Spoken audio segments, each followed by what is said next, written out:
dentro da visão que Deus deu a Billy Graham de reunir evangelistas itinerantes de todo o mundo, surgiu a Conferência Internacional para Evangelistas Itinerantes. Amsterdã 86 tem como propósito encorajar e incentivar evangelistas de todo o mundo no cumprimento das palavras do apóstolo Paulo a Timóteo: faze o trabalho de evangelista.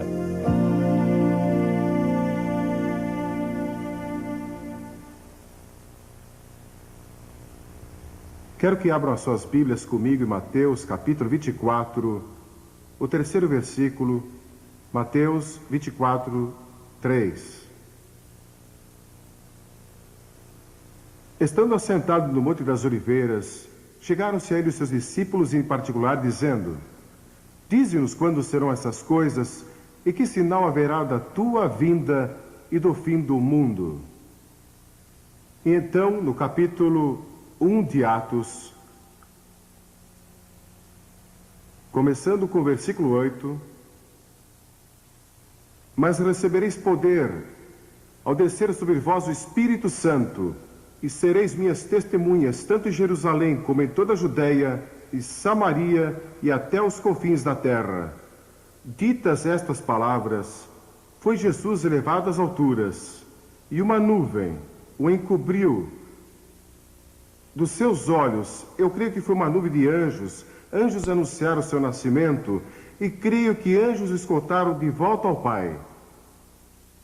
E estando eles com os olhos fitos no céu, provavelmente com lágrimas nos seus olhos, eis que dois varões vestidos de branco se puseram ao lado deles e disseram: por que estáis olhando para as alturas? Este mesmo Jesus que dentre vós foi assunto ao céu, há de vir da mesma maneira como ouvistes subir para o céu. Que gloriosa promessa e esperança isto é para nós neste período da história. Sabem, quase todas as igrejas que eu conheço ensinam que Jesus vai voltar outra vez. E o mundo secular de hoje, os jornais seculares, estão falando sobre Armagedon. A revista Time disse no outro dia que a maior preocupação na vida de todo o povo americano é o vindouro apocalipse. Estão usando a linguagem da Bíblia, estão usando a linguagem do julgamento, estão usando a linguagem do livro da Revelação para descrever as coisas que estão acontecendo hoje. E vocês sabiam que as outras grandes religiões do mundo ensinam que alguém está para vir um dia destes? Uma declaração doutrinária judaica, elaborada pelos miodésios, proclama uma firme crença na vinda do Messias. Os hindus, que creem em 10 reencarnações do Deus Vishnu, dizem que 9 já aconteceram e a 10ª virá no fim dos tempos, quando ele virá como um herói conquistador. O budismo aguarda uma futura encarnação de Buda. O islamismo, tanto o grupo dos xiitas como o grupo dos suni, estão esperando a vinda de um líder nos últimos dias da terra. E os xiitas creem que ele já surgiu e está escondido em algum lugar secreto até o dia da sua manifestação antes do fim do mundo. E os sunis creem que ele ainda não apareceu na história do islamismo. Mas de onde vem essa crença universal? Eu creio que vem do princípio dos tempos, quando no 3º capítulo de Gênesis, Deus prometeu a vinda de um Salvador, a vinda de um Messias, que viria para destruir as obras do diabo. Mas os discípulos fizeram 2 perguntas. Qual será o sinal da tua vinda? Quando virás outra vez? E quando vai ser o final dos tempos? Não sabemos a resposta delas. O Senhor Jesus disse que não devíamos especular sobre datas. Há muitos sinais. Alguns teólogos contaram 21 sinais dados apenas por Jesus, sem contar os sinais mencionados em outras partes da Bíblia. Há pelo menos 5 que quero mencionar em passagem. Primeiro, ele disse que seria como nos dias de Noé. Estariam comendo e bebendo e casando e dando-se casamento, trocando esposas, e que a moralidade estaria no nível muito baixo. Seria como Sodoma e como Gomorra. Então, segundo, que haveria um aumento de criminalidade. Jesus disse que logo antes do fim haveria um desrespeito à lei no mundo todo. Ele disse: ouvireis falar de sedições. Em Lucas,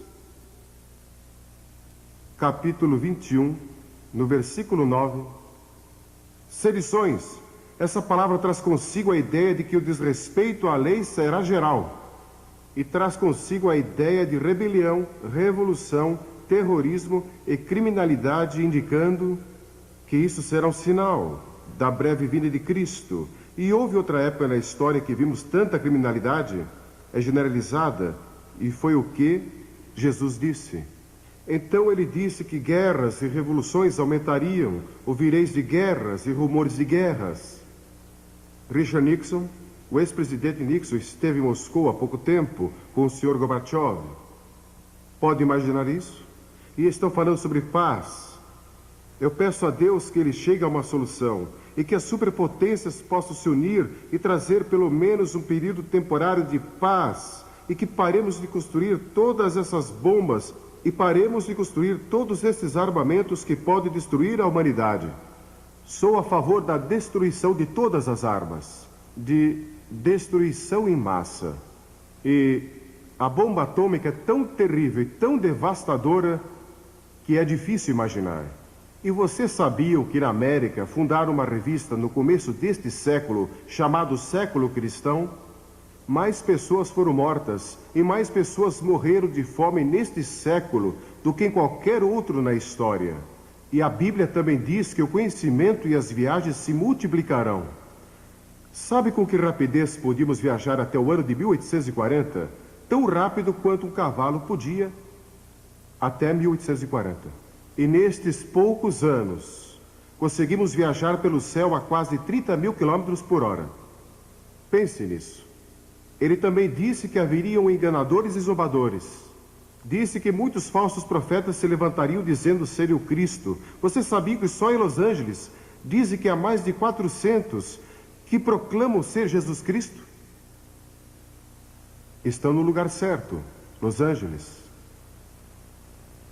Seitas surgirão, feitiçaria florescerá, falsos mestres se infiltrarão na igreja, a Bíblia será objeto de ataques. O diabo quer que duvidemos da Bíblia, e se ele conseguir nos desviar, por pouco que seja, das Escrituras, ele terá ganho uma grande vitória, porque a Bíblia é nossa autoridade. Jamais permita que alguém o desvie deste livro, e creia nele, de capa a capa.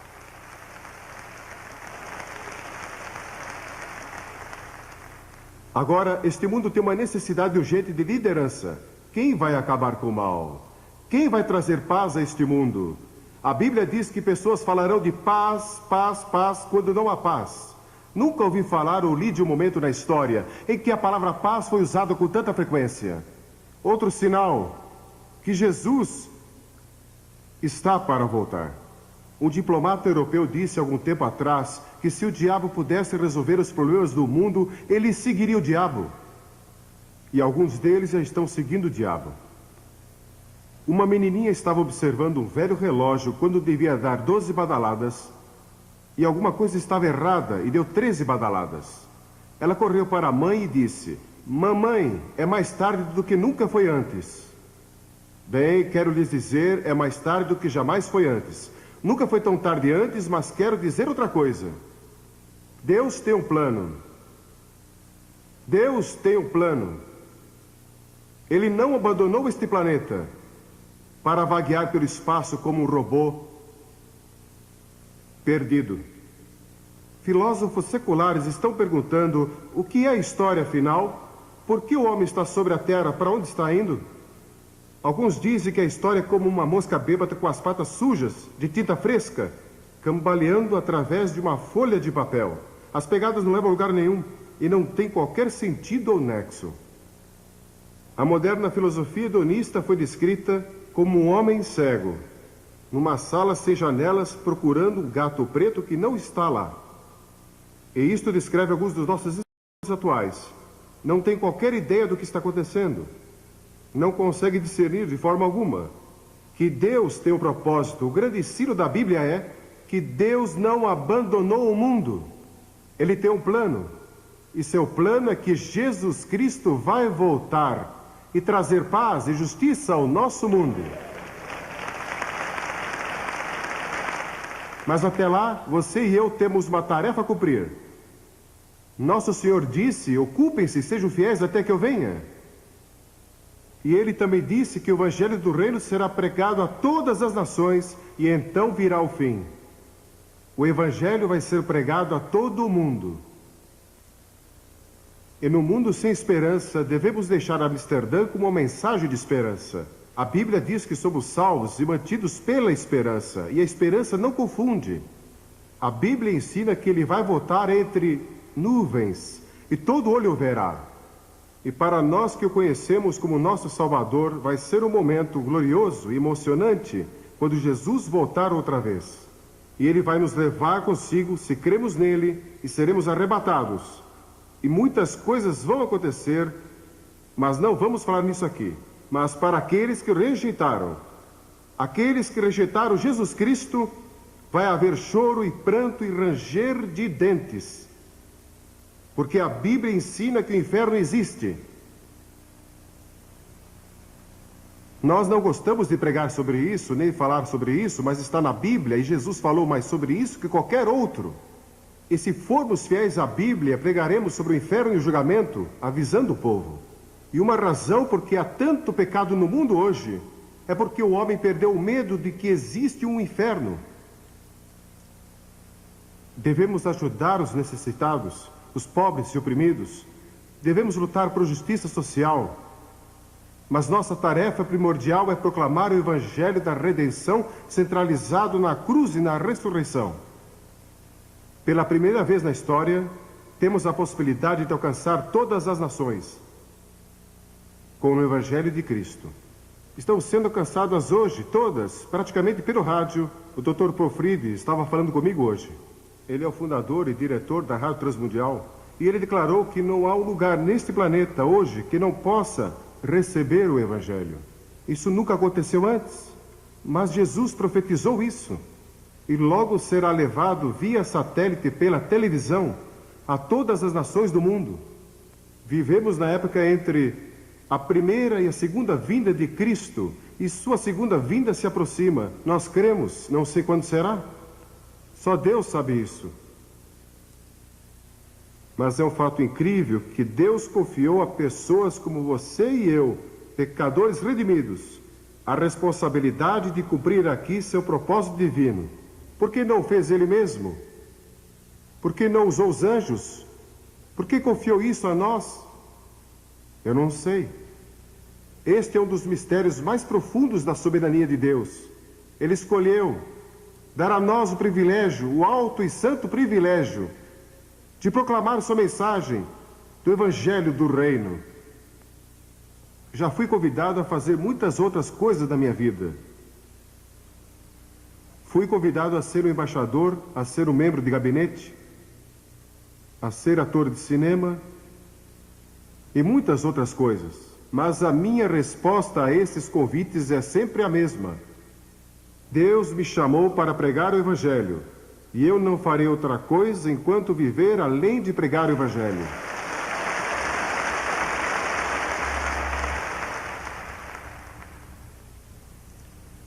Ele quer que proclamemos a mensagem do Evangelho do Reino. E isso quer dizer que o que estamos fazendo aqui em Amsterdã é mais importante do que o que estão fazendo nas Nações Unidas.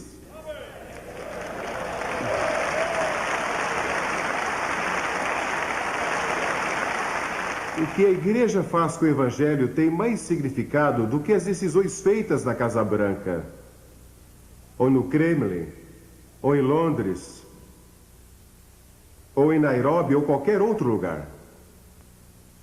Depois que o Evangelho do Reino for pregado em todas as nações, Jesus disse, então virá o fim.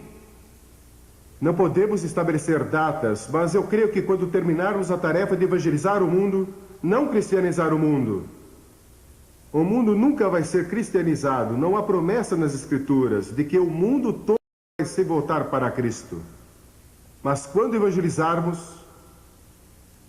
isso tem algo a ver com a segunda vinda de Cristo. Eu não entendo, mas isso me assombra. É difícil para mim acreditar que Deus confiou tal responsabilidade a nós. E estamos mais próximos de completar essa tarefa do que qualquer outra geração. Para a igreja de Filadélfia, ele escreveu: conheço as tuas obras, eis que tenho posto diante de ti uma porta aberta, a qual ninguém pode fechar. Quero dizer que não há uma porta fechada no mundo que possa permanecer fechada quando Deus resolve abri-la. E não quero dizer que ele a abre para missionários, não digo que ele vai abri-la para que alguns de nós ocidentais vamos pregar e ensinar, ou vocês de outros países. Deus tem sua própria maneira de fazê-lo. Em todas as nações do mundo, eu estava falando com um homem de Nepal, e ele estava me contando sua experiência. Não vou mencionar outros países aqui, porque é um assunto muito delicado e eles podem ter problemas quando voltarem. Precisamos orar por essas pessoas. Mas a palavra de Deus não está presa. Este mundo pecador está às portas do julgamento e do anticristo. Mas Deus nos deu boas novas para proclamar ao mundo.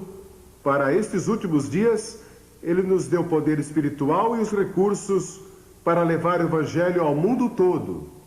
Pense nisso, com o poder pentecostal, o poder do Espírito Santo, e com o rádio e a televisão e literatura e todos esses recursos, podemos alcançar o mundo todo, evangelizar o mundo e apressar a volta do Rei.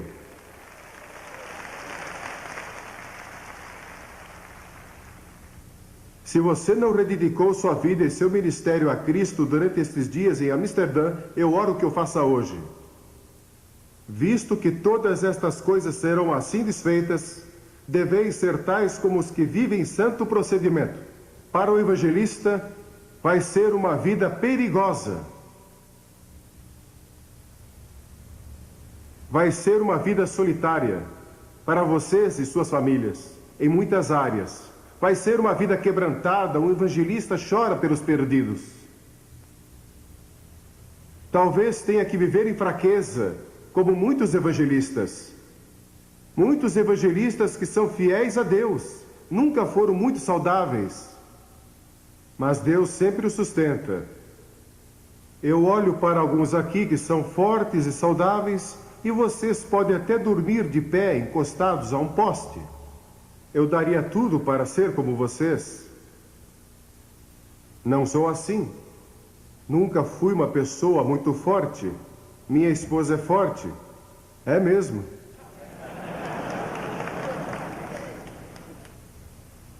Ela nunca me bateu até hoje. Eu nunca bati nela. Acho que ela sentiu vontade muitas vezes.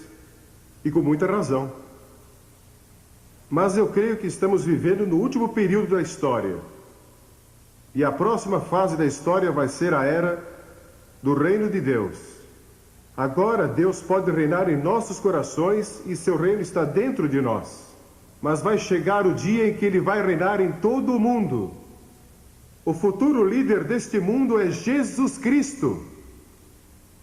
Ele vai governar o mundo e nós vamos ter paz e vamos ter justiça e vai haver comida que chega para todos e ninguém vai passar fome e também vai haver justiça para todos.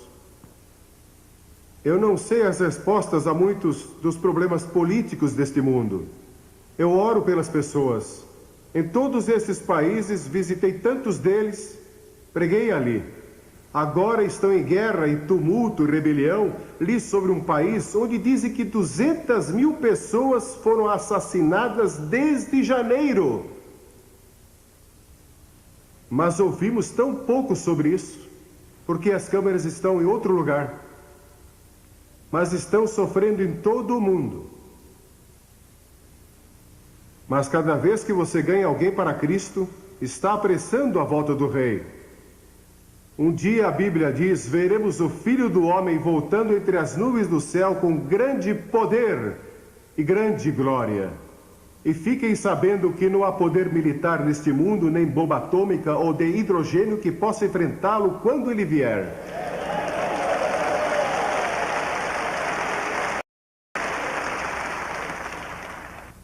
Um anjo é mais poderoso que todas as forças militares que possamos reunir neste planeta. E Deus tem milhares deles. E um dia virão com ele. Eu ouço os 4 cavaleiros, estão a caminho.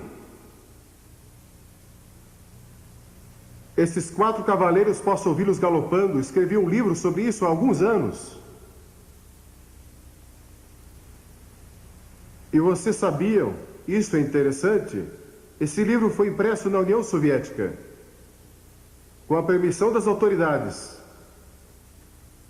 Mas os 4 cavaleiros vêm vindo e Jesus está para voltar, e Jesus vai reinar. O rei Jorge II da Inglaterra viveu em 1743 e ele foi ao teatro Covent Garden, em Londres, e ouviu pela primeira vez o Messias de Handel apresentado ali. E o rei assistiu. E quando ele ouviu o coro do Aleluia e ouviu as palavras Rei dos Reis, Senhor dos Senhores, Aleluia, Aleluia, ele vai reinar por toda a eternidade, o rei se levantou. E toda a audiência se levantou. E o rei disse: como posso ficar sentado na presença daquele que é o Rei dos Reis? E desde aquele momento, as pessoas têm se levantado. Que dia vai ser quando Cristo, que é a nossa vida, voltar? Então você vai aparecer com Ele em glória. Se Ele voltar, antes de eu morrer, vou procurar meu pai e minha mãe, porque estarão com Ele, voltando com Ele em glória. Mas algumas pessoas dizem que se você crê nisso, então não está interessado nos problemas deste mundo. É só ficar esperando por Jesus. Mas não é isso que Ele ensina. Ele disse: trabalhe, ocupe-se. Tem sido minha experiência que aqueles que creem na segunda vinda de Cristo são os mais ativos, mais fortes, mais zelosos e também os mais dedicados. Somente nas epístolas podemos encontrar 22 passagens que falam de pureza, paciência, serviço e boas obras à luz da vinda de Cristo. Sim, o Rei vai voltar. E durante esta conferência, temos ouvido o clamor do mundo. Este é o mundo que clama, clama por liberdade, clama por integridade, clama por liberação. Joel diz que multidões estão no vale da decisão porque o dia do Senhor se aproxima. E até Jesus voltar, devemos obedecer à grande comissão. A seara, na verdade, é abundante, mas os obreiros são poucos. Orai, portanto, que o Senhor da seara mande trabalhadores para a sua seara. E acontecerá que todo aquele que invocar o nome do Senhor, ele será salvo. Vamos levar pessoas a invocar o nome do Senhor em todo o mundo. Quero fazer-lhes uma pergunta. Eu creio que há pessoas aqui hoje. Vocês vieram aqui a esta conferência e não têm certeza qual é o seu relacionamento com Cristo. Você não tem certeza se realmente é salvo. Tem algumas dúvidas a respeito? Não saia deste recinto aqui hoje sem resolver isso. Tenha certeza. Conheci muitos pastores e conheci muitos evangelistas que no fundo do seu coração não tinham certeza de seu relacionamento com Cristo. E alguns aqui. Quero fazer-lhes esta pergunta. O que você faria se soubesse que Cristo vai voltar em um minuto e fosse o único a saber disso? Você cairia de joelhos, clamando por misericórdia, compreendendo que nunca realmente o conheceu? Imagine que fosse 45 segundos. E há muitas pessoas a quem você deixou de testemunhar e o sangue delas está em suas mãos. Ou se você fosse o único a saber que Cristo vai voltar em 30 segundos, você correria pelas ruas gritando a plenos pulmões: Jesus está voltando, arrependam-se e creiam, arrependam-se e creiam. Ou se tivesse 20 segundos e compreendesse que não viveu uma vida santa, não está pronto para encontrar a Cristo e você está desesperado. 10 segundos. 9, 8, 7, 5, 4, 2, 1. E não está preparado. Você pode se preparar hoje. Vai chegar o dia quando todos os nossos sonhos e esperanças se realizarão e Deus vai limpar as lágrimas de todos os olhos, e não haverá mais morte, nem tristeza, nem pranto, nem haverá mais dor, porque todas as coisas velhas terão passado.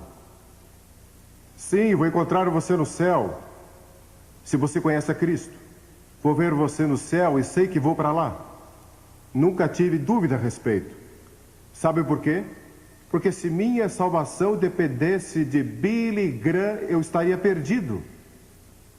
Mas depende do Senhor Jesus Cristo e do que Ele fez na cruz e da sua ressurreição. Tudo está nele. Porque pela graça somos salvos, mediante a fé, e isso não vem de vós, é um dom de Deus, não de obras, para que ninguém se glorie.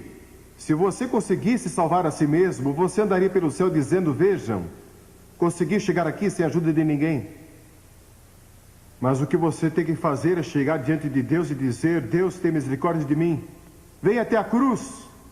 A graça de Deus vai alcançar você, não importa onde você esteja. Ouvi a história de dois rapazes numa universidade. E no quarto ao lado havia um jovem que era radioamador. Você sabe o que é um radioamador? Acho que sim, muitos aqui provavelmente fazem isso. Você tem um rádio que pode ser operado da sua própria casa e você pode falar com pessoas em todo o mundo. Então, esses jovens conectaram alguns fios àquele aparelho de rádio. E na noite seguinte anunciaram, com um tom de voz muito profissional, que a América estava sendo atacada e o país todo provavelmente seria destruído em menos de 1 hora. E aquele radioamador ouviu aquilo no seu aparelho. E ele acreditou. E saiu correndo e gritando a plenos pulmões. Preparem-se, vamos, preparem-se. Nós vamos ser destruídos em 1 hora. E sem os seus sapatos, vestido apenas com um short, ele correu até o dormitório das meninas e gritou em alta voz, preparem-se, o mundo vai acabar para nós em menos de 1 hora. E uma jovem abriu a janela e perguntou, você realmente crê nisso? Ele disse sim, ela disse, bem, se você crê, eu também creio. Eles foram e acordaram o Deão da universidade. E o Deão acreditou. Então ele acordou o presidente da universidade e ele acreditou. E quando faltavam cerca de 20 minutos para a hora marcada, eles estavam todos orando. Porque aquele jovem estava disposto a ser ridicularizado para comunicar a mensagem. Porque um homem creu. Ele conseguiu convencer toda uma universidade. Ele acreditou naquela mensagem falsa. Milhões hoje estão crendo em mensagens falsas. Nós temos a mensagem verdadeira, a palavra de Deus, o Evangelho de Jesus Cristo, mas nós cremos nele. Acreditamos nele.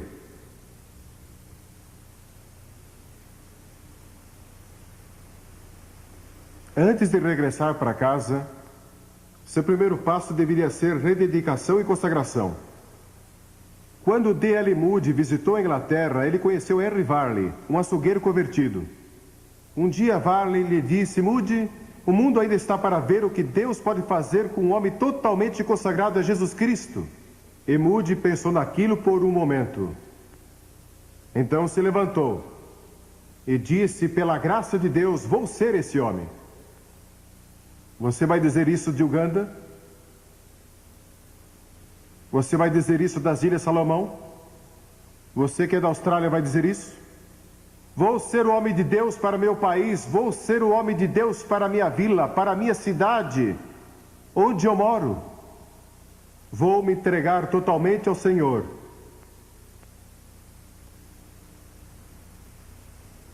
Você já fez isso? Vou pedir que todos curvem a cabeça em oração.